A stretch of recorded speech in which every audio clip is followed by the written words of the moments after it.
and ever so glorious IPO. We all have a good IPO, don't we? So today we have a person here who's been claimed as the expert in spotting and seizing massive market opportunities. Taking a company public at $11 billion valuation is not easy, but she's done it.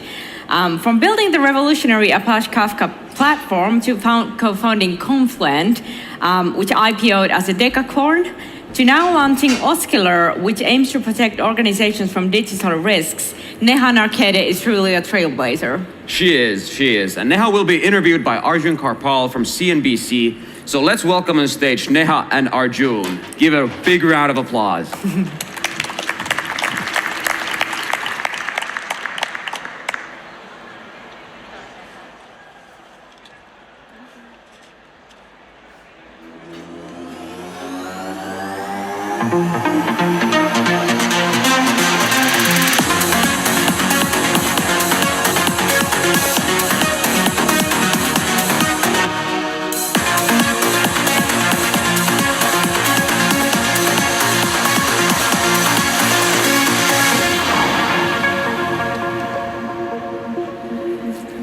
Thank you all so much for joining us this morning. I hope there's not too many sore heads in the audience, but I'm very excited for this chat that is about to happen here. I'm joined by Neha Narkete, and Neha, you've got such an impressive list of achievements. The original creator of the Apache Kafka, you're an investor, you were a co-founder and board director at Confluent, a company which has gone public, and we're going to talk about that journey as well. You've recently co-founded Oscular as well. So there's a lot to talk about, and there's a lot of entrepreneurs and investors probably in this audience that want to hear that journey and learn how to build, scale, and eventually IPO a successful business as well. Let's start it out from your days at LinkedIn, where you were developing Apache Kafka.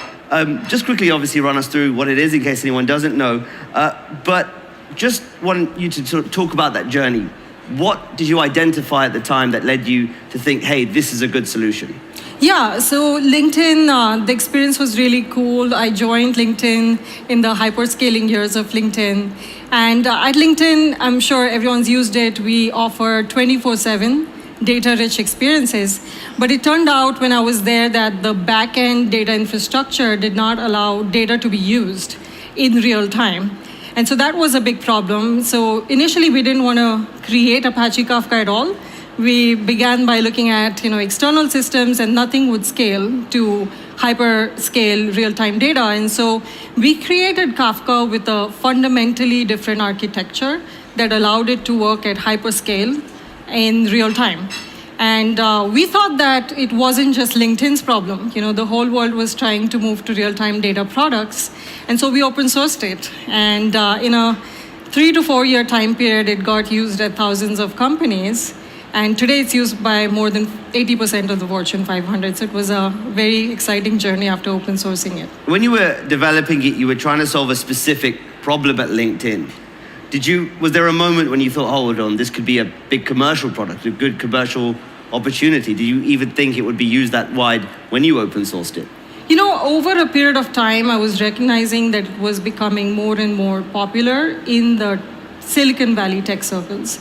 But I vividly remember a time when I was sitting in a conference room with my co-founder, and we were answering questions, helping a Fortune 500 company with their use of Kafka for a very mission-critical application. So as he was answering one of the questions, I just sort of sat back and thought, okay, we're helping a Fortune 500 company for free. So there is a business opportunity there. And because Kafka is open source, anyone could have started the Kafka company. And so I'm all about regret minimization. And so I thought, okay, if I wasn't the person who started it along with my co-creators, then I'm going to regret it very much years down the line. And so I started it, and I proposed it to my co-founders who agreed to do that. They were thinking about it at the same time. We started it in 2014, and it went public in 7 years. So today, it continues to be a very exciting journey for me. What about that experience? I mean, at the time when you were developing, LinkedIn wasn't as big as it is now, but it was still a fast-growing organization as well. How do you develop something like this within a large organization like LinkedIn, where there's certain unique challenges and opportunities too?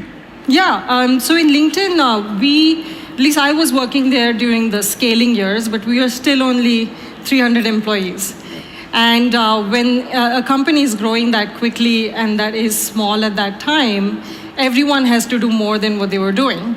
So I was initially hired to work on search at LinkedIn, but I noticed that the biggest problem that the company had was data infrastructure. And what was unique about LinkedIn is they encouraged open source software. So they were encouraging us, to support our decision to open source Kafka.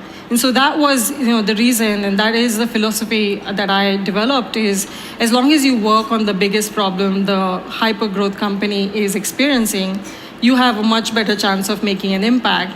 And so that was, the story of how Kafka was both developed, who grew, as well as became open source because of LinkedIn's culture. Do you think it's possible to create that kind of innovation within large organizations, thousands of employees? That's an interesting question. So, the greatest technologies are created where the company has a culture of encouraging innovation from the bottoms up, and where there is a real problem to be solved. So it's less likely that companies are going to invest in something that is just a fringe technology, right? Solving a small problem. Just practically from the top down, it doesn't make sense. So as long as it's going to solve a big problem for a big organization and it has a bottoms up culture, by the way, very few companies have that kind of culture, it is possible, I think, to create a technology like Kafka. But there's certain, culture that needs to be fostered. Absolutely, absolutely. A developer-driven culture where developers are empowered, have extreme ownership of the problem from the bottoms up, I think it is possible. I just hope there were more companies that encourage that kind of culture in an organization. And Neha, you've alluded to it, but Apache Kafka was open source. But with Confluent, you had to figure out an enterprise-grade ready product that you could commercialize in Confluent. How did you go about that? And were there any unique considerations? Yeah, definitely. So at Confluent, one of our core values was customer obsession. And Confluent was very unique because it's an open source technology-based organization. So we both had to keep the users of an open source community happy, as well as develop an enterprise customer base who would be commercially happy about the product.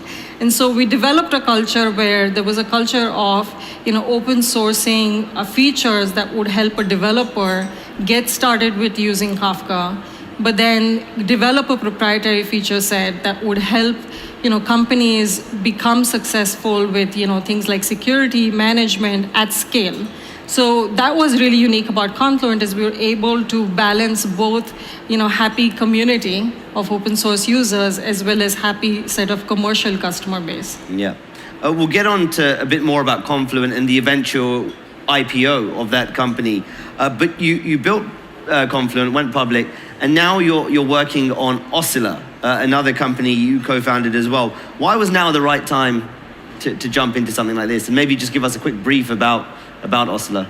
Yeah, so Oscilla is an AI risk decisioning platform to help consumers keep safe and help companies fight financial crime. And the connection is very interesting between Confluent and Oscilla, although they are in different types of technologies or different markets, there's a very strong connection. And I saw at Confluent that one of the biggest use cases of Kafka and Confluent on a dollar basis is in the fraud and risk space. And the big technology, the big trend that was driving it is AI-driven fraud.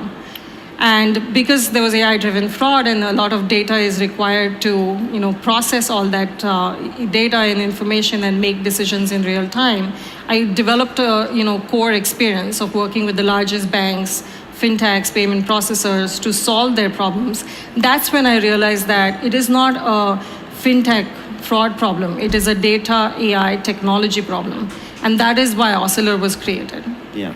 And what have been some of the learnings, I guess? So have you approached Oscilla differently to the way you approach Confluent? What did you learn from Confluent that you're now taking into Oscilla as you do this again?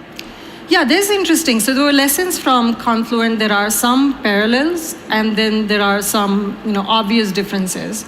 So the parallels is the culture of customer obsession, making sure that the product roadmap is driven by not just strategic goals of the company, but also customer centricity.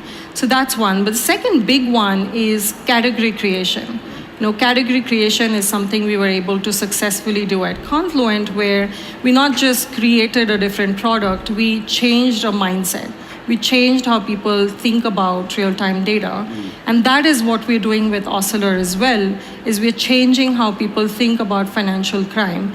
We're changing how AI and data can be brought together in real time to fight fraud in a very, very different way. And so the big trend there is the AI trend of creating fraud, but the bigger trend is also after the COVID pandemic. Almost every industry had to move to an online transaction. And as long as you have an online transaction, you have a risk problem to be solved. And so the market is very, very big for a company like Oscillr, but the trends were very much AI-driven fraud and the COVID pandemic. Yeah, you mentioned AI and the trend there. Let's pick up on that thread. We've seen obviously massive developments around generative AI, large language models, etc. over the past couple of years. How has that changed the way, or has it changed the way in which you approach building a business? Different, of course, to the time when you were building Confluent. Yeah, every decade or so, there is a big innovation that completely transforms our lives and completely transforms how we operate, right? And today, in the world of generative AI, that is that technology. I think it is not just a technology advancement, it is a completely transformative force that is changing every industry, every problem space. I think that there are a couple of things about generative AI that companies are using. First of all, it is changing risk management in a big way, so you can detect new forms of fraud much faster than ever before. But it's also operating, it's also efficiently changing how humans do tasks. Yeah. For example, there are companies that are developing and deploying AI-powered chatbots that produce, customer service 24/7. At the same time, that is how we use generative AI at Oscillr, is to create agents, is to create co-pilots to make fraud fighting go much, much faster. So there's a lot of potential in generative AI. It's just that, especially in the risk management space, we think a lot about bias. We think a lot about transparency of the models. And so the ethical deployment of the technology is also, I think, equally important. Yeah. So if you're a founder sort of now, what kind of considerations do you need to have when you're thinking about bringing AI into your business? The first thing is talent. I think it's a fast-moving space. Most of the problems or the solutions are pretty much unknown. The research, kind of culture of innovation has to be developed. So it's not just about educating a workforce or attracting the talent. There has to be a culture of innovation and openness to adopting the technology. So there are concerns, as we know, around job displacement. There are cultures around safety of the technology. But there's a huge opportunity. And so a focus on that opportunity along with balancing it with ethical considerations is a big way in which we can embrace that technology. Now, can I just ask you to step back a minute and talk about the broader market and hype at the moment? Because you told me here it's transformative technology. Everyone's told me it's a transformative technology this year. The technology is the one part. The market's another. When I look at companies raising astronomical sums of money early on, I look at the valuations that are coming in this market, particularly in the private side. And then you look at the public markets and you look at NVIDIA tripling its stock price this year alone. Are we in a bubble? I might have a different from a perspective. market funding point of view rather than the tech point of view. Yeah, contrarian point of view, but we're definitely in a bubble. When I look at the venture funding that goes into and the valuations that go into, quote unquote, generative AI powered products, they're, huge, much bigger than the value placed on equally important, enterprise technologies that do have potential of success. Yeah. So from a venture perspective, there's almost too much of a hype. And as we know, there will only be a couple of clear winners.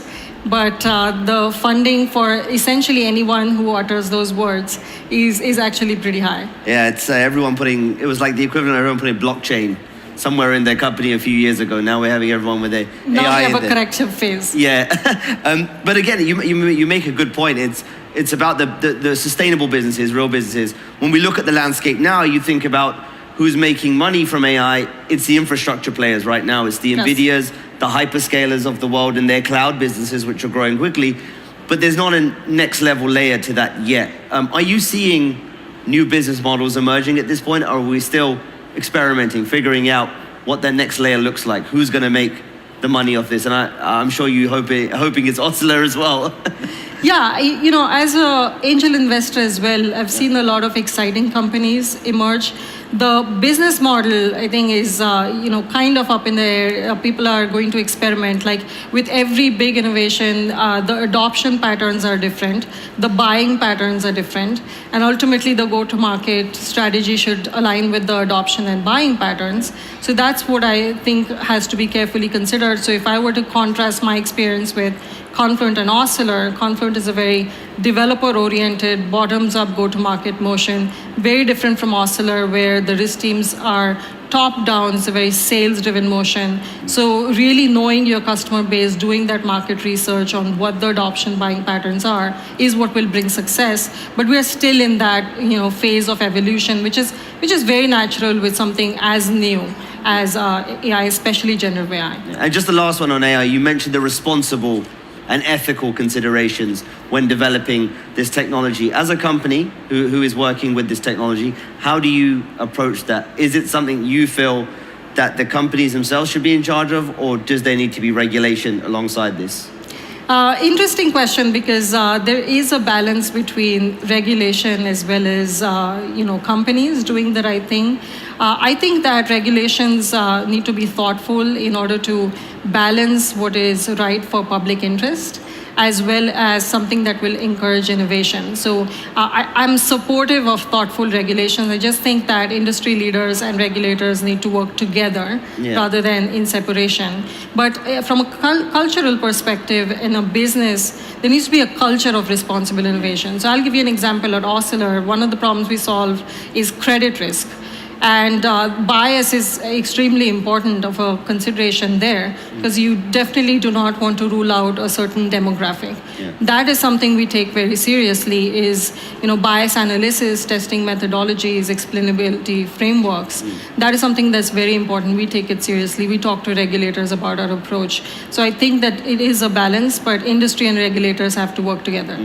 Neha, let's talk a bit about raising money then as well. I read this post recently by Mike Volpe from Index Ventures when he was talking about Confluent, and he said of your team, the first meeting revealed them to be thoughtful, humble founders that dreamed big. After 15 minutes, I had the strong sense that Confluent was going to be an important company in the enterprise software ecosystem.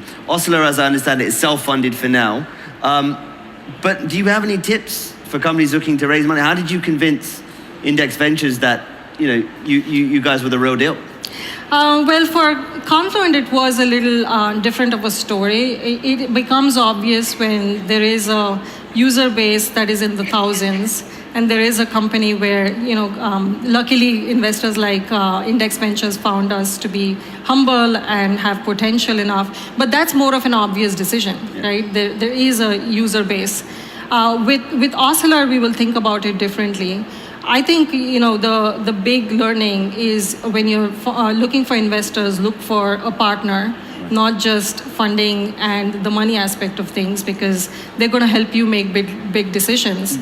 So really, I think much more than the firm, I think the person is very important. Right, and does that mean also looking at strategic options as well in terms of investment, not just sort of necessarily VC? Absolutely. I think in some companies, the strategic option is extremely helpful. In particular with big banks, in the venture arms can be particularly helpful in breaking through. And so strategic investors are equally important as the tactical ones, ultimately still looking for a partner. So from raising funds to going public in the IPO markets, and Confluent went public in 2021, I think. Yes. You're probably not anywhere near that stage with Osler. But what are some of the key things you think about or look for when considering to take a company public? So one thing is market, and how big the market is, how big the opportunity is, but also how pressing the problem is. Is there a commercial opportunity there? So proving to yourself, to others, and being able to have repeatability in the company and growing motion is one of the big things. Second thing is, do you have that kind of data points that prove that you're able to grow a sustainable business? So as we all know today, the market really does value sustainability, capital efficiency. I think those are equally important things to balance along with growth. There are a few things, and then timing above everything else.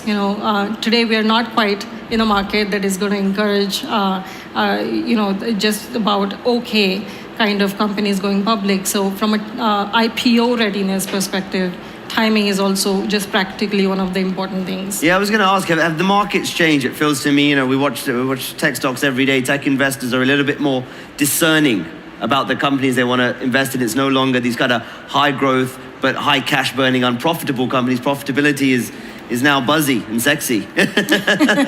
No, definitely. I think in 2021, we remember in 2020 as well, there was a much more emphasis on growth at the cost of profitability. Yeah. I mean, still the hyper-growth companies are still going to be unprofitable, but the path to profitability and the time to profitability and the metrics that demonstrate the quarter-over-quarter progress towards that profitability is important. I wouldn't say that growth is less of a factor. It's just they're looking for sustainable growth in the long term. Yeah, and as you prepare for an IPO, or if you're thinking about an IPO even early on, how do you create the right team to realize that opportunity and eventually get you to that goal?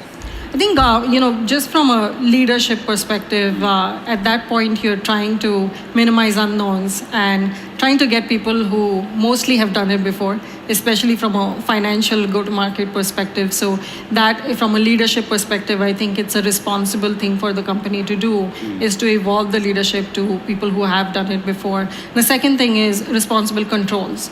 Right? Have you had, the time, investment, the experience of people who will put the right controls in place in order to, be ready to go public? Yeah, and since we're here in Europe, we should talk about it.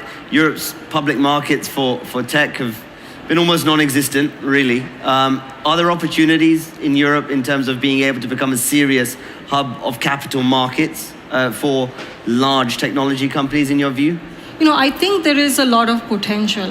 If you just look at venture funding in 2023, cumulative venture funding in European startups was 52 billion, and which was quite a jump 3 years ago.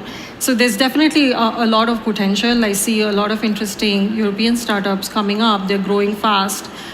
Surely we haven't seen the big IPOs yet, but they're on the horizon, I think, in the years to come. Does sort of the explosion of AI present Europe with opportunity? Because European tech really missed out on the platform age, the internet age in many ways. It's the big US companies that dominate that space. Does generative AI give European startups a new opportunity, do you think, to create these sort of multi-billion-dollar companies? It's interesting. My perspective is Europe's focus on data privacy, Europe's focus on ethical considerations, responsible AI.